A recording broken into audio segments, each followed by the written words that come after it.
Hola, ¿cómo están?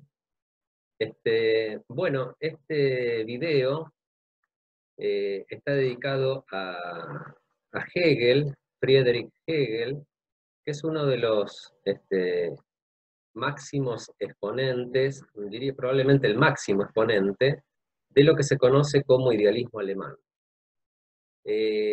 Para ubicarnos temporalmente, Hegel es un autor que pertenece a la fines del siglo XVIII y principios del siglo XIX. Y diría que la filosofía de Hegel constituye uno de los últimos grandes sistemas filosóficos especulativos que pretende dar cuenta, en términos conceptuales, de la totalidad. Y al mismo tiempo Hegel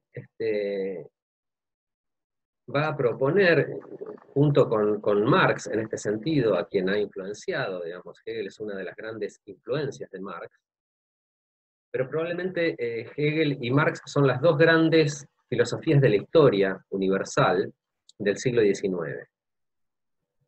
En el caso de Hegel se trata de una concepción idealista de la historia, en el caso de Marx se trata de una concepción materialista de la historia.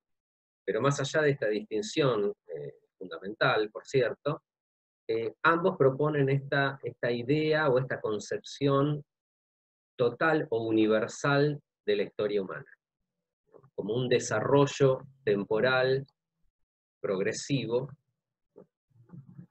que tiene un sentido y que tiene además una finalidad. Para organizarnos un poco en lo que es el sistema filosófico hegeliano. Hay un texto que se llama la Enciclopedia de las Ciencias Filosóficas, y que era una suerte de manual que había escrito el mismo Hegel para dar lecciones, y que supone, como el mismo título del texto lo indica, es una suerte de compendio del sistema hegeliano. Si uno toma ese texto, se da cuenta que está dividido en tres grandes partes. Una primera parte que se llama Ciencia de la Lógica, y que tiene por objeto lo que Hegel llama idea. Idea no en el sentido que le damos nosotros de un contenido mental, sino que Hegel llama idea a lo absoluto, a lo que es. Tiene un sentido metafísico el término idea en Hegel. Idea llama a lo real, todo aquello que existe, todo aquello que es. O, como les decía, lo absoluto, el todo, ¿no? ¿Por qué lo llama idea? Bueno, en principio porque la realidad para Hegel, lo real, lo que es, posee una estructura profundamente racional. Habrán escuchado en algún momento esa famosa frase de Hegel, que es: lo real es racional y lo racional es real. Bueno, es esta idea, ¿no? Que precisamente la realidad no es un caos, no se comporta de cualquier manera, sino que se desarrolla de una manera racional, y que la naturaleza íntima de la realidad es profundamente racional. De hecho, si ustedes eh, leen en el inicio del capítulo, de las lecciones, del capítulo 1, de las lecciones sobre filosofía de historia universal, se encuentran con este párrafo, y se los leo, es muy breve.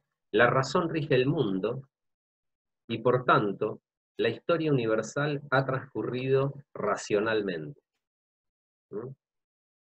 Es decir, es más, a veces Hegel utiliza el término razón con mayúscula para referirse precisamente a lo absoluto, o a la idea, o a lo que es. Entonces, la enciclopedia comienza con esta primera sección dedicada a la idea, que es la lógica. Luego hay una segunda sección, que es la filosofía de la naturaleza, y una tercera sección, que es la filosofía del espíritu. ¿Por qué divide a su sistema Hegel en estas partes? Bueno, por la siguiente razón. Porque para Hegel la idea o lo absoluto no es algo inerte, no es algo estático, ¿no? Sino que es algo dinámico. La idea, la realidad, es algo que va mutando y se va desarrollando temporalmente. Es decir, es un proceso de desarrollo. Y en tanto proceso de desarrollo, en tanto devenir, la realidad se manifiesta básicamente de dos maneras. Como naturaleza, y por naturaleza Hegel entiende a la manifestación inconsciente de la idea, la manifestación inconsciente de la realidad, y por otro lado como espíritu. Por espíritu, Hegel entiende la manifestación consciente de la idea, la manifestación consciente de la realidad. Esto básicamente quiere decir que, bueno, un árbol existe, forma parte de la realidad, forma parte de lo absoluto, expresa lo absoluto a su manera, es una manifestación de lo absoluto, pero no tiene conciencia de que es. Existe, pero no tiene conciencia de que existe. Por lo tanto, es una manifestación natural para Hegel. En cambio, el ser humano no solamente existe, no solamente manifiesta la idea, no solamente forma parte de la realidad también, lo mismo que un árbol o que una piedra, sino que además tiene conciencia de que existe, tiene conciencia de que es. Por lo tanto, para Hegel, el ser humano no solo es una manifestación, o no ya es una manifestación natural, sino que es una manifestación espiritual, es decir, es una manifestación consciente. Lo absoluto o la idea en el ser humano se vuelve consciente de sí mismo. Es decir, accede a una conciencia de su propia realidad. Es decir, en el ser humano la idea se manifiesta de manera espiritual.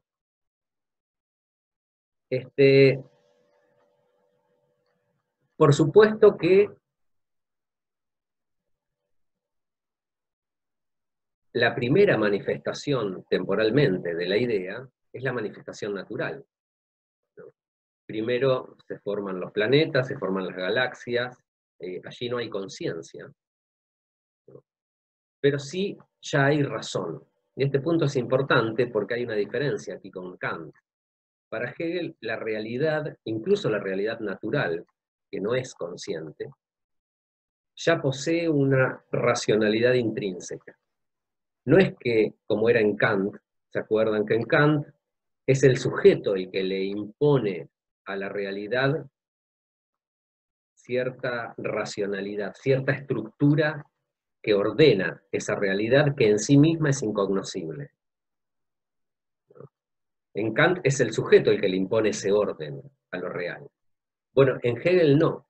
En Hegel ya lo real en sí mismo, independientemente del sujeto, ya lo real posee una racionalidad intrínseca. Por eso es que lo real, la realidad es racional para Hegel. Esa racionalidad no depende del sujeto, de un sujeto humano que se le imponga, sino que ya funciona racionalmente. Por eso la filosofía de Hegel no va a ser un idealismo trascendental como era el de Kant, que era el sujeto. Justamente el sujeto era trascendental, el sujeto trascendental porque creaba las condiciones de posibilidad del conocimiento, sino que en Hegel va a ser un idealismo absoluto, en el sentido de que ya la racionalidad, el orden racional, no depende del sujeto, sino que forma parte de la realidad misma, incluso de la realidad inconsciente. Hegel dirá, bueno, si uno observa los planetas, uno observa el cosmos, no ve un mero azar, un mero caos, sino que los planetas siguen sus órbitas regulares, es decir, ve un orden.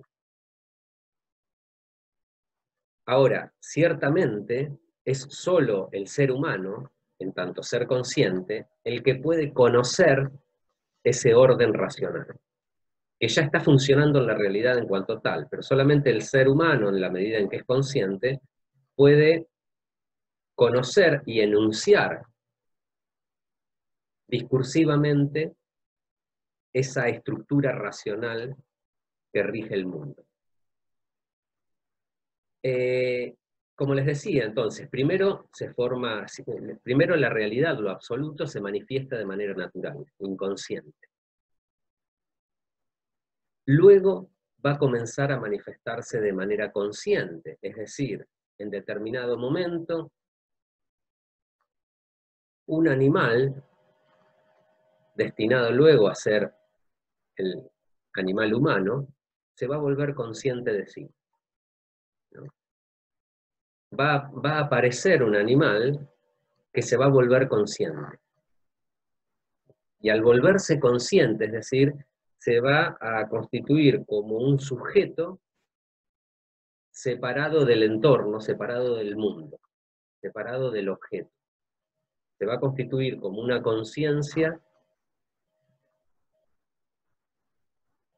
diferente al mundo en el cual existe. Es decir, va a aparecer el ser humano para Hegel, ¿no?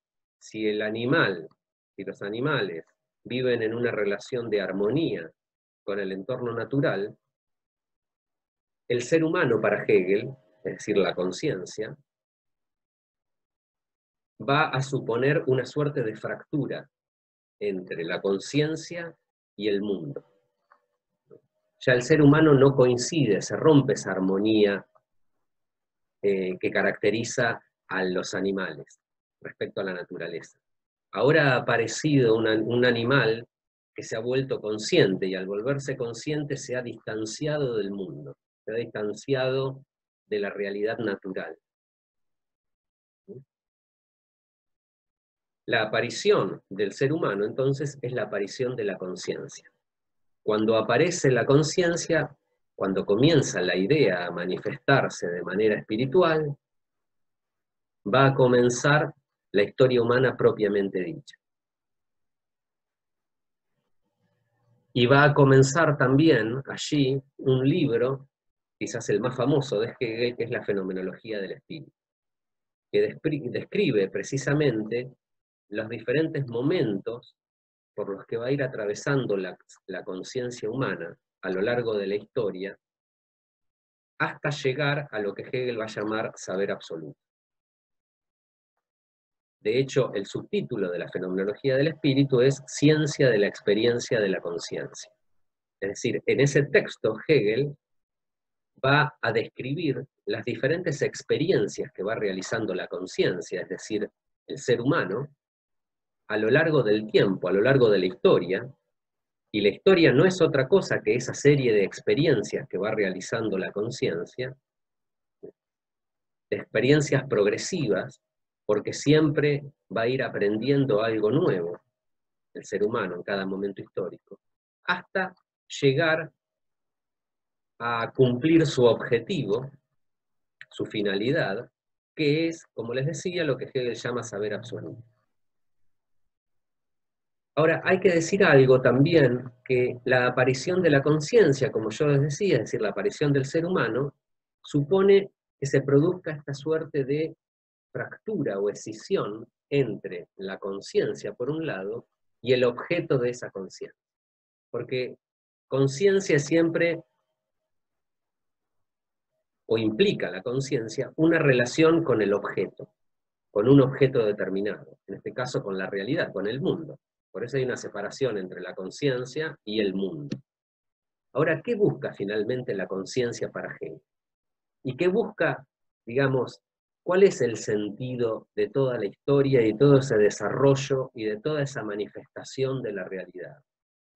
Bueno, el sentido es el conocimiento de su propia esencia.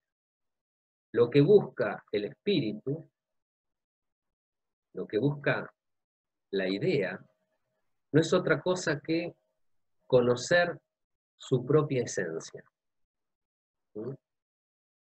Para conocer su propia esencia, no es algo que pueda realizar de un día para otro, sino que requiere todo un proceso arduo y tedioso, que no es otra cosa que la historia humana. Lo que busca la conciencia a lo largo de la historia es conocer la esencia de la realidad. Entonces, lo primero que va a hacer la conciencia cuando aparezca es intentar conocer al objeto, conocer el mundo al cual se le enfrenta. Y va a intentar conocerlo de la manera más sencilla que está a su disposición, y que es lo que Hegel llama certeza sensible, que es la primera parte de la fenomenología del espíritu. Pero básicamente, para no entrar en esa discusión, básicamente la conciencia va a intentar conocer de cierta manera al objeto, a la realidad, pero va a fracasar, ¿no? Va a entrar en una contradicción. Entonces, ¿qué va a hacer?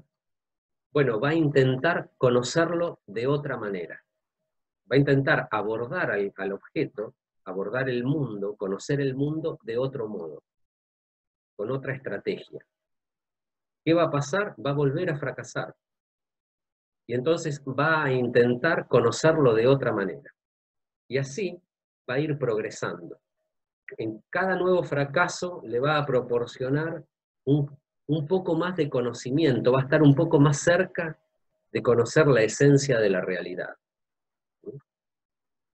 Por lo tanto, la historia humana para Hegel no va a ser más que una sucesión de fracasos de la conciencia en su intento por conocer la realidad.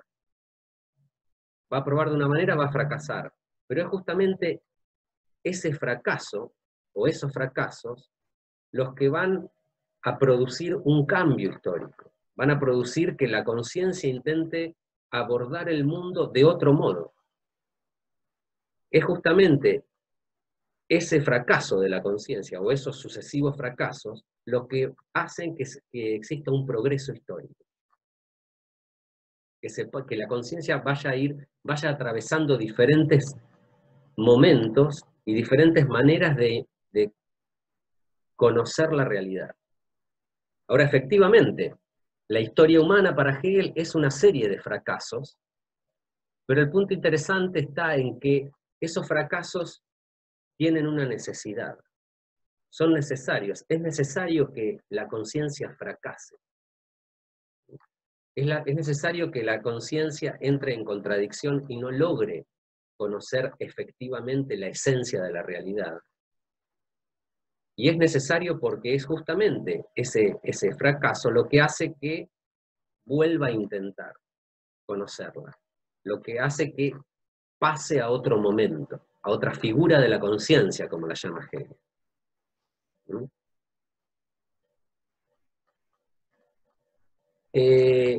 Por lo tanto, esas contradicciones, esa limitación de la conciencia, es un requisito necesario para Hegel, necesario para que haya un progreso histórico y para que finalmente sí conozca la conciencia, la esencia íntima de la realidad.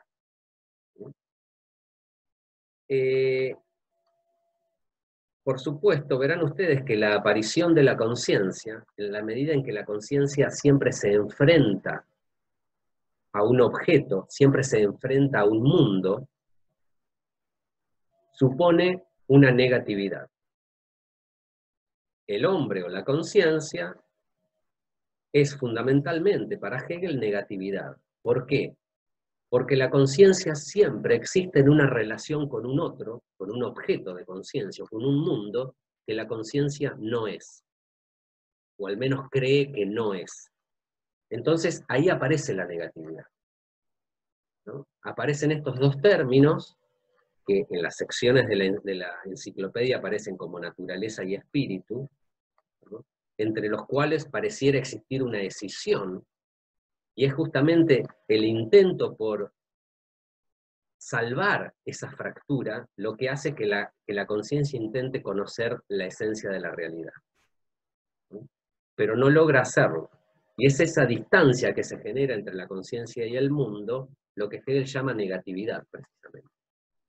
La aparición de la conciencia supone que se relacione esa conciencia con un otro, con un objeto, que la conciencia no es. Y allí es donde interviene la negatividad. Por lo tanto, para Hegel, el ser humano es esencialmente negatividad. Ahora, dijimos que ese desarrollo de la historia, ese desarrollo de la conciencia, no es caótico para Hegel, no es azaroso, no es fortuito. La historia humana tiene un sentido, dice Hegel, y es profundamente racional. Lo cual es curioso, ¿no? Uno piensa en la historia humana y lo que ve son masacres, guerras, tragedias, sangre. Y sin embargo, Hegel nos dice algo muy curioso, nos dice que todo eso, todas esas catástrofes y esas masacres y esas guerras han sucedido por algo. Es decir, que nos dice que toda la historia humana, con lo trágica de esa historia, con lo trágica que es esa historia, tiene un sentido y ha sucedido por algo. Todo eso sigue un designio racional, un plan racional. Esto es muy curioso, pero bueno, es lo que hace la filosofía justamente, ¿no? Proponer esta serie de tesis que son de por sí bastante curiosas. ¿Por qué dice esto Hegel? ¿Por qué dice que este desarrollo es racional? Bueno, entre otras cosas, porque si la historia se desarrolla racionalmente, si la realidad es un proceso que posee una estructura racional, una lógica racional, eso debe significar, entre otras cosas, que existe algún tipo de legalidad, algún tipo de ley que explique ese desarrollo, que explique de qué manera va transcurriendo la historia. Si no es arbitraria, si no es caótica, si es racional, tiene que haber algún tipo de legalidad, algún tipo de principio que explique ese desarrollo. Y Hegel encuentra ese principio lógico y ontológico, y es lo que va a llamar dialéctica. La dialéctica es el principio que explica el desarrollo de la historia, el desarrollo de la realidad. Ese desarrollo racional es racional porque se realiza de manera dialéctica. ¿Qué entiende Hegel por dialéctica? Bueno, básicamente la dialéctica está compuesta por tres momentos. Un primer momento afirmativo, un segundo momento negativo porque niega al momento anterior, y un tercer momento que Hegel llama Aufhebung, que es un término alemán de difícil traducción, pero significa que en este tercer momento se superan a los dos primeros y al mismo tiempo se conservan algunos elementos de cada uno. Pero hay una superación que conserva algo de los dos primeros momentos. Bueno, este mecanismo lógico explica para Hegel el desarrollo de la realidad y el desarrollo de la historia. ¿De qué manera? Bueno, fíjense, recuerdan que dijimos que cuando aparece la conciencia, aparece esta negatividad. Conciencia que se enfrenta a un objeto. Bueno, para Hegel la conciencia va a funcionar como el primer momento, el momento afirmativo. Afirma su posición la conciencia. Por eso a veces se habla de que este primer momento es la tesis, aunque no es un término de Hegel, pero sirve para entender esto. La conciencia afirma su posición. A la conciencia se le va a enfrentar un objeto que la conciencia no es. Ese objeto va a funcionar como el segundo momento, el momento negativo, porque es un otro. Ahí aparece la negatividad. El objeto afirma al mismo tiempo, digamos, se presenta en otra posición, en una posición contraria a la de la conciencia, enfrentada a la de la conciencia, y que por lo tanto niega a la conciencia, porque el objeto, en principio al menos, para la conciencia, es aquello otro, es aquello que la conciencia no es. Bueno, en esa relación va a surgir una contradicción, dice Hegel. La conciencia va a intentar conocer ese objeto, pero va a fracasar, como les decía. Entonces se va a generar una contradicción. Y esa contradicción se va a resolver dando lugar a un nuevo modo de conocimiento. La conciencia va a intentar entonces conocerlo de otra manera. Eso significa que se va a resolver esa contradicción entre estos dos momentos en un tercer momento que los va a superar, porque va a aparecer un nuevo modo de conocer, de conocimiento, un nuevo momento histórico, que, por supuesto, va a conservar algo del momento previo. Por eso yo les decía que el desarrollo histórico es progresivo. En cada nuevo momento, la conciencia va aprendiendo algo más. Va a seguir fracasando en su intento por conocer la esencia de la realidad, pero va aprendiendo algo más. ¿Hasta qué? ¿Hasta cuándo? Bueno, hasta que llega a lo que Hegel llama saber absoluto. El saber absoluto no es otra cosa que la finalidad de la historia. Y el saber absoluto consiste fundamentalmente en que la conciencia accede al conocimiento de su propia, de la esencia de la realidad. Logra conocer, finalmente, la esencia de la realidad. Es decir, eso que buscaba a lo largo de toda la historia, finalmente logra conocerlo. Por eso conquista el saber absoluto. No es que la conciencia en el saber absoluto sabe todo lo que es posible saber, sino que conoce la esencia de la realidad. ¿Y qué descubre, digamos, finalmente en este momento último? Lo que descubre finalmente la conciencia es que todo ese camino que realizó y que es la historia humana, en el cual el objeto se le enfrentaba como un otro radical, y que justamente ese enfrentamiento caracterizaba a la historia en cuanto tal, en realidad ese otro, ese objeto, no es un otro radical, sino que es otra manifestación de una misma realidad. Es decir, lo que descubre finalmente la conciencia en el saber absoluto es que conciencia y objeto, o conciencia y mundo, es una y la misma cosa. Ahora, ha sido necesario para Hegel todo ese desarrollo para llegar al saber absoluto. Y por otro lado, la conciencia descubre cuál es el principio que rige todo ese desarrollo, y que es la dialéctica, precisamente. Ahora, por eso para Hegel, el saber absoluto no significa meramente el conocimiento de la esencia de la realidad, sino que significa también, y consecuentemente, el conocimiento de todo ese viaje que ha realizado la conciencia a lo largo de la historia, de todos los momentos por los que ha atravesado la conciencia a lo largo de la historia hasta llegar a ese saber absoluto. Por eso, el saber absoluto para Hegel tiene la forma del recuerdo también.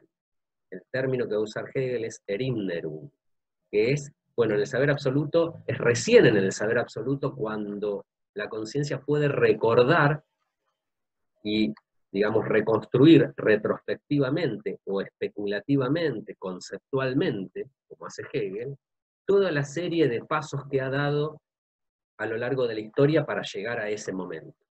Por supuesto que si el saber absoluto significa el conocimiento de la esencia racional de la realidad, significa el conocimiento de la dialéctica como la ley que explica ese desarrollo y ese proceso que es la realidad y que es la historia, y si el saber absoluto implica también el recuerdo, el conocimiento de todos los diferentes momentos por los que ha atravesado la conciencia a lo largo de la historia, que es lo que Hegel explica en la fenomenología del espíritu, bueno, entonces el saber absoluto no es otra cosa que la filosofía de Hegel, porque es Hegel quien muestra filosóficamente cuál es la esencia de la realidad, la naturaleza racional de la realidad, que rige la realidad y que rige la historia humana.